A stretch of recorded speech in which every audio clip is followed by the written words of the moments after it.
Good morning, everybody. It's Monday. If you have to work, it's back to work day. So that's a nice thing about retirement is you don't have Monday mornings anymore. I remember when I was working, you just dread. It's like, oh my gosh, it's Monday. And as you get older, that even means more because you get out of bed and you don't know how you're going to even make it out to sit down in your chair because your body hurts, let alone having to go to work. So retirement's great, but I wish I could have retired when I was 20. I'm sure I would have felt a lot better. Good morning, Ron. How you doing? Sue's here. Say hi, Sue. Good morning.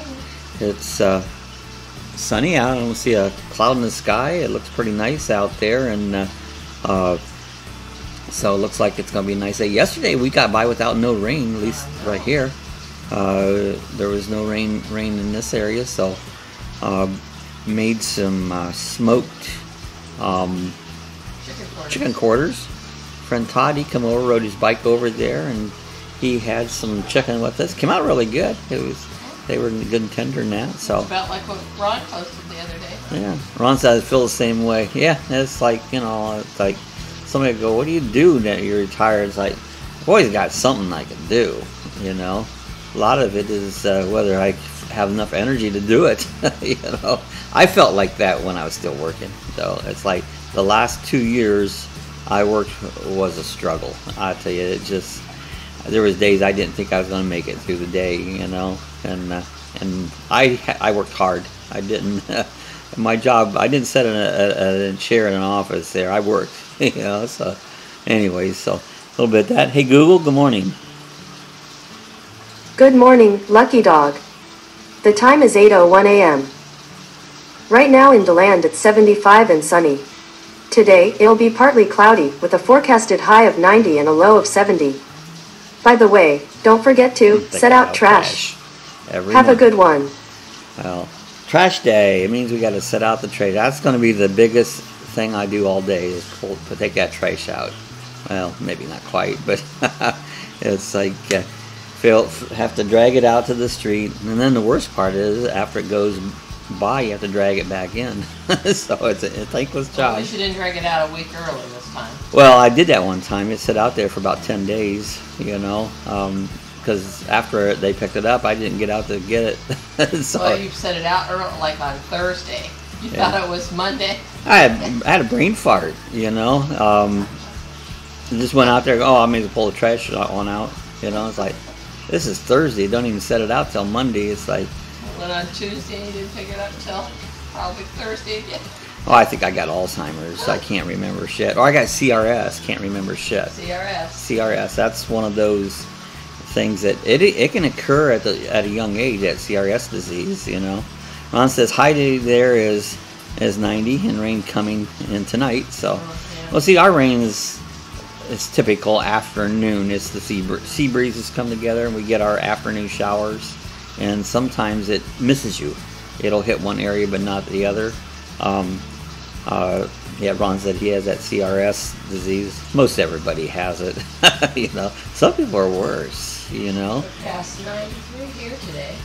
Yeah, so it's 90. That's average, you know. I don't think it's been that warm. I mean, it's been not warm, but not that warm. High 80s. They said forecast 93. I don't believe it from what I saw. Hey, Google, what's the high temperature for today? In DeLand today, expect a high of 90 and a low of 70. Yeah, I see 90, you know. It rarely, I mean, it'll get 93, but it hangs. Yeah, I saw that 90 to 93. The scrolling forecast. Well, they don't know. You're right, they don't know. They don't know. They usually miss it. Yeah, they generally misses it, you know. Hey, when you was a kid, was you afraid of the boogeyman? Yeah. Well, I never knew what the boogeyman looked like until I looked for a picture this morning, and here's what the boogeyman looks like. Well, hell, no wonder I was scared of the boogeyman as a kid. Actually, I wasn't scared of him. That stuff never bugged me. But there's the boogeyman. So I don't know. Was there any of you guys out there scared of the boogeyman? You betcha. He's betcha. Where was the boogeyman at? Was he under your bed? But I always looked under the bed. Well, it's like could be under the bed. Maybe he was in the closet. In the closet, yeah. You know, the boogeyman could have been in the closet. You know, so it's like that's what you had to do is you had to go in your room at night and you'd check under the bed and check in the closet just to make sure the boogeyman. That's right. I would always lay in the very center of the bed. In the very center. Because if the boogeyman was under there and he'd reach his arms up around both sides, he couldn't reach the middle. But you know, if you put your whole head and everything under the covers, you're safe. You can't, yeah. He can't see you, so it's like you're safe. He can't see you. Yeah, yeah. So that's what you got to do. I saw him. You were asleep. You saw what? Look what Ron said. I saw him. You were sleeping. Oh, Ron saw him. He was sleeping. I had that thing. I was like, oh yeah, I saw him. And I was sleeping. Yeah, that's what happened. Ron saw him. I was sleeping, and what Ron would probably do, he'd say, "Go get my brother." You know, it's like, so he'd sick the boogeyman on me.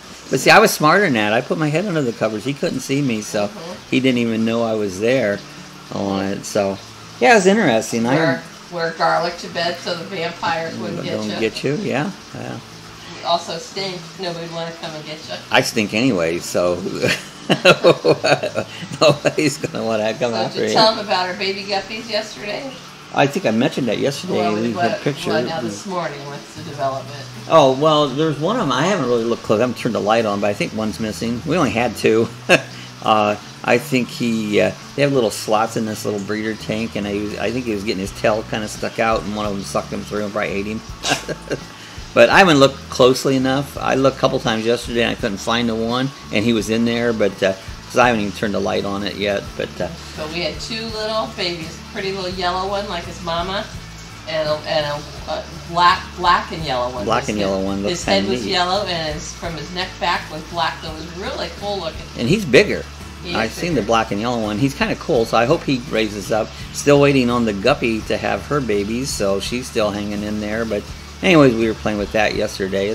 It's fun, you know. Got guppy babies. Yeah, we'll have guppy babies. So we think the yellow one was done having them, so we took it out so the babies would survive. Yeah, Ron said we just put a glass of water in our room at night to see if it would freeze at night, and you know, many nights it would. You know, that's. When we grew up, the upstairs rooms wasn't heated, and so we slept in a cold room. And there was times it would get down below freezing in our room. Because this is Ohio, you know, that's miserable country up there. And but yeah, we lived out on the farm, and like I said, I remember doing that, taking a glass of water and set it there, and in the morning a lot of times it was frozen. You know, it's like, but we had electric blankets. And we used to take old bottles, and put hot water in them, and use a hot water bottle. But that worked for a while. But after a while, the water would get cold, and you'd abandon the hot water bottle on it. And so kids think they have it rough today. You know, I don't know many kids that probably sleep in a room that's so cold that water would freeze. You know, so it's like, and. It's just the way life was there. You had to economize, so you know they never heated the upstairs. They just heated the downstairs to save energy because it was expensive. Hey, we were a poor family. You know, we weren't. You didn't have a silver spoon in my, what did they say, your mouth? Your mouth. Or my butt either. So it's like that's what we had. And then what does kids do today? Now they're out. They have. I remember summer vacation, and you know. So what did we do on summer vacation? Well, we baled hay. It's like you don't know the meaning of hard work until you spend a summer baling hay. And this is what we did in this picture. Not like today's baling hay. They bale today. It's all automated. They make those big rolls now, and it just in a field. Then they go out with a tractor with a lift and put them up, so they're not doing physical baling. But this is how we baled hay. We'd stand on the hay wagon. The bales would come out, stack them on the wagon, and then we had to go to the barn, and we'd have a elevator. One guy put the hay on the elevator. It would go up the top. You were in a hay mound, and you had to stack it up there. Yeah, Ron says the way it was, we didn't even think about it. It's just the way it was, you know, cold nights and that. But if you never have been up in a haymow in the middle of summer when it's anywhere from 85 to 95 degrees, Ohio gets hot. A lot of times Ohio gets hotter than it does here in Florida. But get up in that haymow, and it's probably 130 degrees up there in that haymow, and you're up there, this hay is chaffy, you know, and you're itching. Your arms used to get all scratched up from the hay bales, and stack that hay up there. And if you got a guy down below, was fast. I mean, he was shoving these hay bales up there so quick, you'd have to slow down, you know. It's like, because he was down below, wasn't as hot. It was still hot, but not as hot, standing outside on the wagon, putting the hay bales on the elevator, going up to the barn.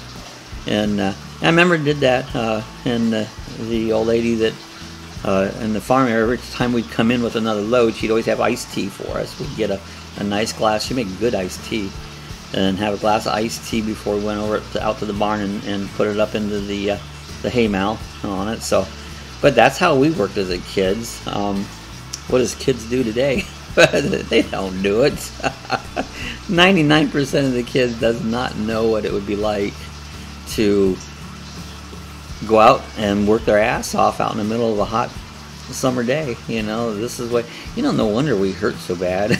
All that work we did when we was younger and all the way through our lives, it's like, no wonder your body, you can barely stand up anymore. It's, you wore it out, you know. But kids nowadays play on their phones. They sit around playing on their phones. They don't do nothing, you know. You try to get a kid today to do dishes. Dishes is so easy. I mean, that is a nothing job, and they won't even do the dishes. Or even load the dishwasher. Or yeah, we have one. We don't use a dishwasher. I have it done by the time that I load it in that dishwasher. But yeah, you couldn't even get the kids to load the dishwasher, let alone pick up their own clothes. You know, go out here and pick up your clothes. You know, laying on the floor. It's like, anyway, that's. But then. Also, I don't know, have any of you guys out there, I know Ron has, have you ever milked a cow? Hold on, you used to milk a cow every day, twice a day, you know, once in the morning, once at night, you know? A couple of times, but not like... Oh, so you have milked a cow? I have milked a cow, but not because I had to. Yeah, we've, now we didn't, I have milked them here by hand, but generally we had one of those things that a belt hooks over and you had a milker and you put the cups up on the cow. And yeah, it says when we were one, we could hardly pick up the bales. I know, it was hard to pick up the bales of hay. I mean, those bales of hay were heavy. I mean, we did this when we were probably, I'm sure, 10 years old, you know. And it was a lot of work, but we busted our asses off to do it, you know. And we'd get paid, not much, but we'd get paid on it. But yeah, milking the cows, we had the bucket that hung underneath, and you'd put the cups up on the cow, and it would, you know, suck the milk out, and then you had to take the bucket off. We had another little, looked like a stainless steel pail. You would pour that out of the milker into the pail, and now we had cans. We didn't have the pipeline or the bulk milk to store it in, and then we'd have a big stainless steel, looked like a giant funnel, would sit on top of the can. It had like a little filter in the bottom of it, and then you would pour that milk down through that filter into the can. And the reason that you would have a filter, and you'd have flies in the milk, you'd have junk in the milk. It's like, I don't drink milk. Milk is nasty. It's like, I had all that milk and cows, and I've seen stuff that float around in milk, and they all pasteurize it or something, heat it up, you know, supposed to destroy anything in it. But you know, a lot of times you just flies floating around in the milk, and the filter would filter that out, you know. But still, that's just the way it was. Cows came in, manure all over themselves. You'd have to clean. I mean, they'd just be covered on it. And we had stuff called Ida-4 that was supposed to be a disinfectant, and you'd clean the cow off before you put the milkers on her.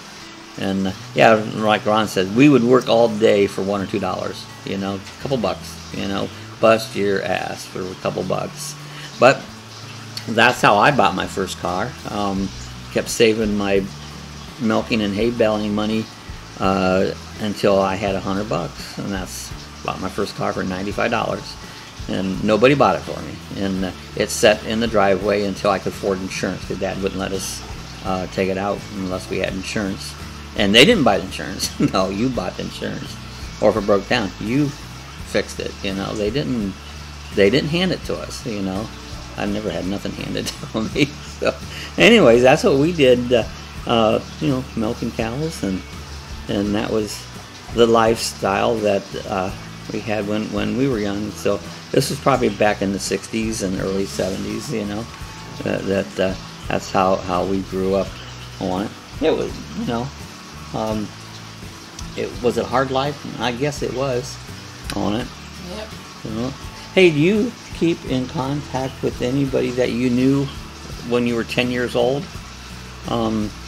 Probably Ron, my brother, and my sister. But I was trying to think. So, do you know anybody that you keep in contact that you was 10? No, I'm trying to think how old would I have been, or how old would I have been at 10? I'd have been 10. You'd been 10 at 10. That's the way that usually works. Great. I knew Susan Goodrich on the Facebook friends. She's my longest friend on Facebook. We went to Worcester Township together. We knew each other at Worcester Township. And I was there in 5th and 6th grade. So I'm trying to think how old would I have been then. Let's see, 10. What grade would that be? Because you start kindergarten and when you're like 5. Yeah, I don't know. I can't. 5. Kindergarten, 1st, 2nd, 3rd, 4th, 5th. I know I don't know anybody. I was probably 11.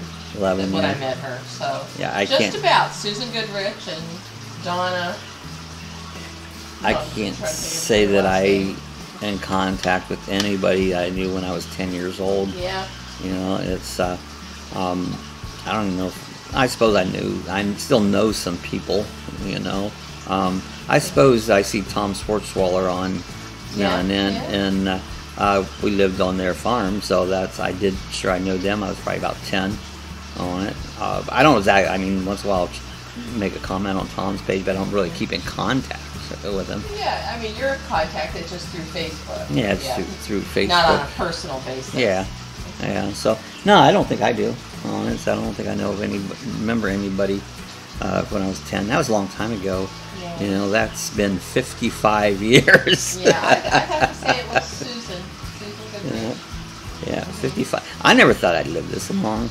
You know? If I didn't live this long, I'd have taken better care of myself, right? I would have done something different if I knew I was going to live this long. You know, it's like, it's craziness. You know, We thought, when we were young, 10 years old, we thought someone 60, 65 years old was, man, that person's old. Well, they are, and I am. And now we're not. We're there, and it's like, we're not that old. Yes, I am. I'm old. You know, I'm older than dirt. You know? Older than dirt. Yeah. Yeah, I'm old. If I forget that I'm old, my body will tell me. You're young as your tongue and older than your teeth. That's right. And some of my teeth are even missing. So. That's a line from Miracle on 34th Street. Oh, yeah. Okay. I'm old as my tongue and older than my teeth. I'm older than dirt. Amen. Well, anyways, so, hey Google, tell us a joke. How did the vacuum cleaner die? It bit the dust.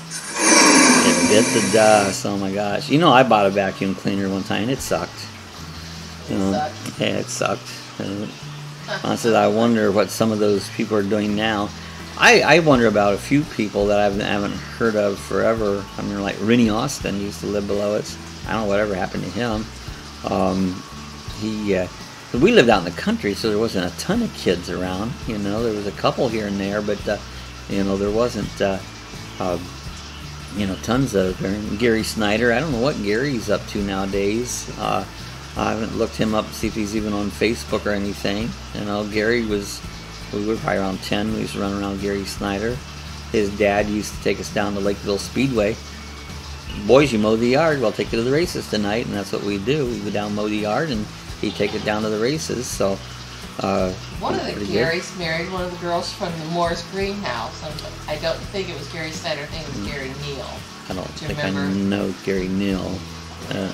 So, anyways, yeah, there's a few people. It's like, I wonder whatever did happen to them, you know. So Ron said Gary Snyder is the one he remembers. Yeah, I remember Gary Snyder. It's like we used to run around. They lived next farm down the road, you know. So, but that's how you knew we didn't live close. We weren't city kids. We were farm kids, and you know, the closest house. Well, Schwarzwalders wasn't too far from us. They were just the next one beside us there, but they weren't right on top of us. You know, like my house is here, one on each side of me. You know, I prefer to have to get in the car to see my neighbor. That was the way I like it. So, anyways, we're gonna get out here today. It's Monday. Everybody have a happy Monday. I don't think anybody came on but Ron this morning. That's about it. So I know Denny made it back to Ohio. Got 6 watching. Oh, got 6 watching. Well, anybody's watching, welcome. Lurking back there. They're lurking. They're out there. Everybody. Want to hear what we got to say. You know, it's like try to get them to talk. You know, say something back and join us. There, I said hi to everybody. Hi to all. Hi everybody. Anybody's out there. Hi. Welcome aboard. Glad you're here. And oh yeah, Terry Shriver. Yeah, he died. He was on your it. cousin? Yeah, Terry Shriver. Anyway, so if you're watching later on, leave a comment. You never do, but do it anyways. Is And his brother Randy? Randy Shriver. Randy Shriver and Vicky and Cheyenne and stuff. But if you enjoyed our chat, give us a thumbs up. If you're not subscribed, hit the subscribe. And hey, my subscribers are really cool. I watch them. You know, they're going down. I don't know why I ask people to subscribe, because it goes down. It's like the boogeyman. They're afraid the boogeyman's going to get them here. So, all right, subscribe or don't subscribe. It don't really matter. So we'll see everybody tomorrow morning. Have a good morning and make it a good one.